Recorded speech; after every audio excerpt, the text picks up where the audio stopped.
पराई स्त्री को देखना, वो भी गलत नजर से, ये गलती है। आप लोग भी बहन बेटियों को गलत नजर से देखते हैं। आप लोग मतलब कुछ लोग, है ना। कोई बहन जा रही है, उसे छेड़ने लग जाते हैं कुछ लोग, गलत गलत बोलने लग जाते हैं कुछ लोग। बहन बेटियों को देखकर ना जाने क्या क्या लोग बोलते हैं। आप गलती कर रहे हैं। पराई स्त्री को देखना गलत नजर से गलत है। रावण जैसा पावरफुल, रावण जैसा धनवान, रावण कितना बलवान था जानते हो। देवताओं के राजा इंद्र उसके द्वार पे पड़े रहते थे।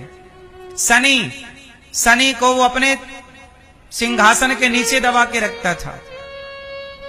सारे ग्रह नक्षत्र उसके द्वार पे हाथ जोड़े खड़े रहते थे। ये रावण का पावर था। ब्रह्मा जी उसके द्वार पर वेद पढ़ाने आते थे। रावण पढ़ने नहीं जाता था। ब्रह्मा आओ यहीं, हम नहीं आएंगे, आप आओ। घर बैठे कोचिंग देने आते थे ब्रह्मा जी रावण को। आप लोग सावन का महीना आता है ना, रुद्राभिषेक करते हो, तो आप माटी के शंकर जी बना के रुद्राभिषेक करते हो। जब सावन आता था तो रावण शंकर जी को बोलता, भोलेनाथ मैं नहीं आऊंगा कैलाश, आप आओ। शंकर जी को साक्षात बुलाता लंका में और श्रृंगी लेके और फिर अभिषेक करता, शंकर जी के ऊपर जल डालता। ऐसा रावण था। तो माटी के शंकर जी पूजते हो, वो सच्चे के शंकर जी बुलाता था और पूजा करता था। ऐसा रावण था, पावरफुल, धनवान। रावण बहुत सुंदर भी था, पता आपको। रावण की पत्नी इस संसार की सबसे अच्छी पत्नियों में उसकी पत्नी थी। रावण की पत्नी का गुण जानते हो? रावण की पत्नी का नाम क्या था? क्या नाम था? नहीं पता? मंदोदरी। क्या नाम था? जोर से। मंदोदरी बहुत सुंदर थी, और सुंदर ही नहीं, सदा जवान रहती थी। मंदोदरी में ये गुण था कि वो कभी बूढ़ी नहीं होती थी। मंदोदरी हमेशा कुंवारी, जब चाहे अपने को कुंवारी कर लेती थी। पंच कन्याओं में एक कन्या थी मंदोदरी। रावण की पत्नी इतनी सुंदर थी मंदोदरी, जितनी सुंदर माता पार्वती थी, इतनी सुंदर मंदोदरी। और मंदोदरी का गुण, सदा जवान रहती थी। कन्या हो जाती थी, कुंवारी, 16-17 साल की ही रहती थी, ये समझो आप। वो 25 साल की कभी नहीं होती थी, सदा जवान। ऐसी पत्नी थी रावण की। संसार का हर सुख रावण के पास था, पर नाश हो गया। बताओ रावण का सर्वनाश क्यों हुआ? पराई स्त्री के चक्कर में। ये बात सही है कि गलत है? जोर से। रावण का सर्वनाश क्यों हुआ? जोर से। पराई स्त्री के चक्कर में। यदि पराई स्त्री के चक्कर में रावण का सर्वनाश हो सकता है, तो तेरा क्या हाल होगा रे कालिया?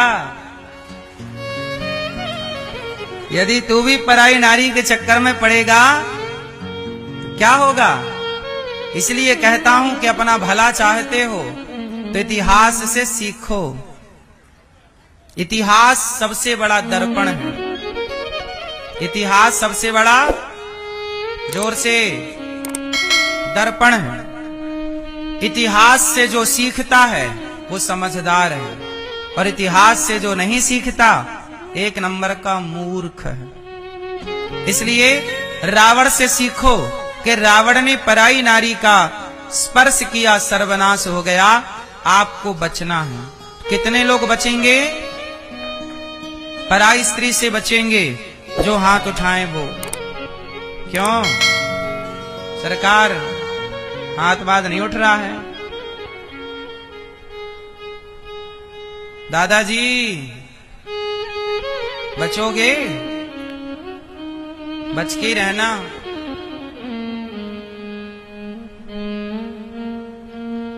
पराई स्त्री के चक्कर में पड़ गया रावण, सर्वनाश।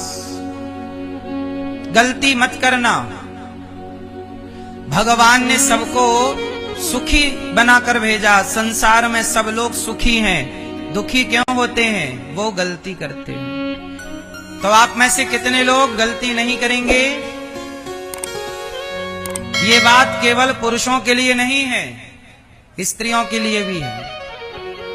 स्त्रियां भी अपने अपने पतियों को छोड़कर पराए पराए के चक्कर में भाग रही हैं। कुछ सही है कि गलत है? फिर अपने वाले को तो ड्रम में पैक कर देती हैं, कुछ और पराए के संग टपोरी के संग घूम रही हैं। ये कुछ स्त्रियों के लिए है, सबके लिए नहीं। गलती कोई ना करे, ना पुरुष गलती करे ना स्त्री। स्त्री भी सूपनखा का विवाह हो चुका था।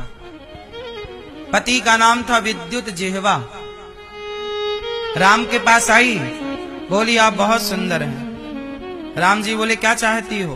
तो सम पुरुष न मो सम नारी, ब्याह कर लो।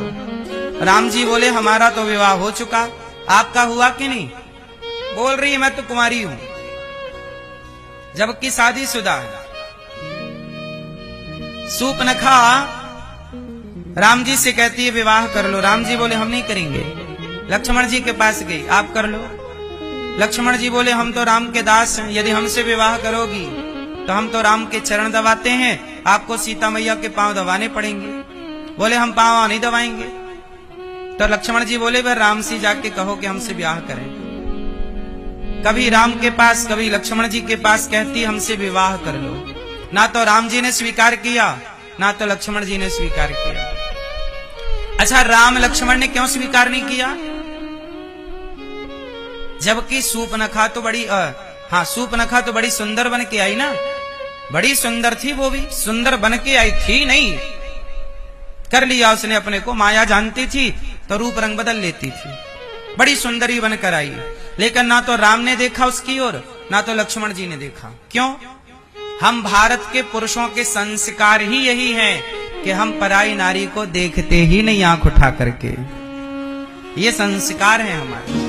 ये संस्कार तो रावण के थे, लंका का था वो, कि वो पराई नारियों को देखता था।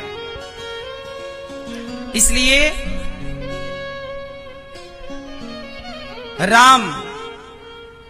राम की पूजा होती है, क्योंकि वो पराई नारी की तरफ कभी आंख उठाकर नहीं देखते।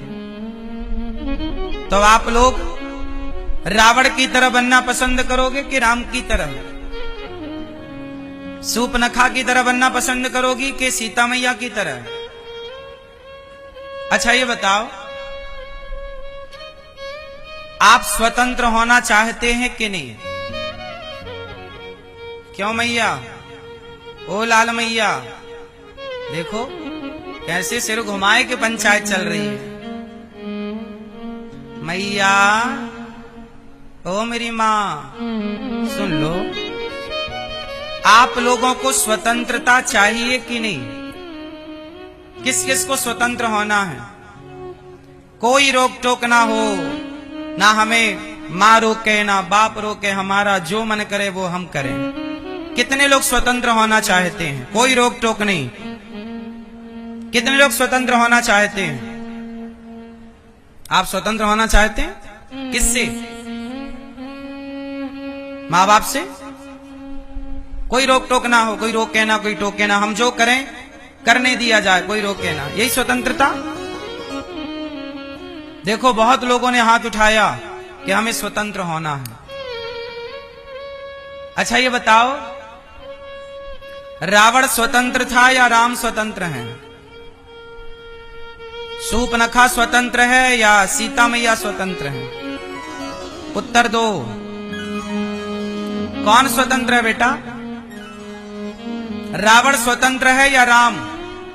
जोर से। कौन स्वतंत्र है? जोर से। स्वतंत्र है रावण, राम स्वतंत्र नहीं है। रावण स्वतंत्र है किसी भी नारी को चुराने के लिए। रावण स्वतंत्र है गलत काम करने के लिए, लेकिन राम स्वतंत्र नहीं है। राम बंधे हैं मर्यादा की बेड़ियों में बंधे हुए हैं राम, इसलिए वो मर्यादा पुरुषोत्तम है। किस में बंधे हैं राम? जोर से। मर्यादा में। सीता मैया बंधी है मर्यादा में, जबकि सूपनखा मर्यादा के बंधन में आजादी। चलो पतंग को आजाद कर दिया जाए। धागे से बंधी रहती है पतंग। पतंग किससे बंधी है? जोर से। पतंग बंधी है धागे से। यदि पतंग को आजाद कर दिया जाए उस धागे से, तो पतंग ऊपर जाएगी कि नीचे आएगी?